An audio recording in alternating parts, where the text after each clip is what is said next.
Going to explore the wonder of cosmic neighborhood, let's blast off on a journey through the planets and discover the amazing facts and features of each one.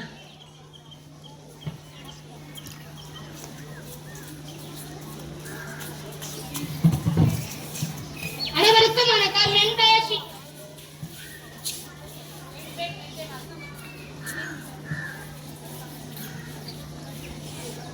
அனைவருக்கும் வணக்கம். நான் சூரிய குடும்பத்தை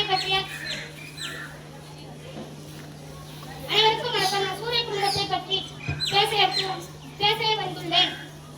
சூரிய குடும்பம் சூரிய மண்டலம் அல்லது சூரிய குடும்பம் என்பது கதிரவனுக்கு அதனை சுற்றி வரும் பொருட்களுக்கும் இடையே உள்ள ஈர்ப்பு செயல் பிணைப்பால் உருவான ஒரு அமைப்பாகும். சூரியன் என்பது கதிரவ அமைப்பின் மையத்தில் உள்ள விண்மீன் ஆகும். சூரியனை சுற்றி 8 கோள்கள் அமைந்துள்ளன. அவை புதன், வெள்ளி, புவி, செவ்வாய், வியாழன், சனி, யுரேனஸ், நெப்டியூன் உள்கோள்கள்.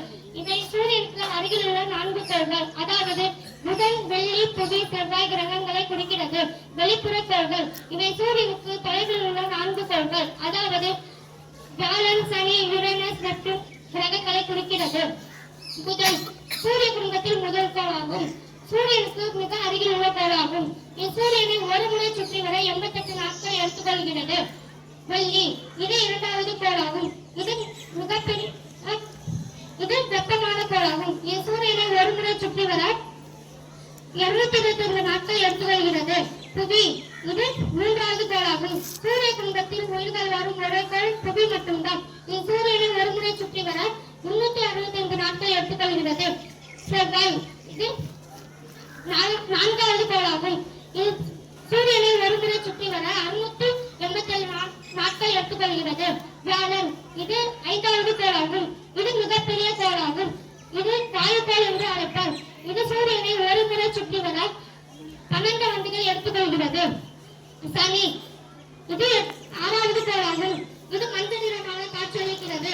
2வது மிகப்பெரிய கோளாகும். இது சூரியனை ஒரு முறை சுற்றி வர 29 ஆண்டுகள் எடுத்துக்கொள்கிறது. யுரேனஸ் இது 7வது கோளாகும். இது மிகப்பெரிய பனிக்கோளாகும். இது பூமியை விட 4 மடங்கு பெரியது. நெப்டியூன் இது 8வது கோளாகும்.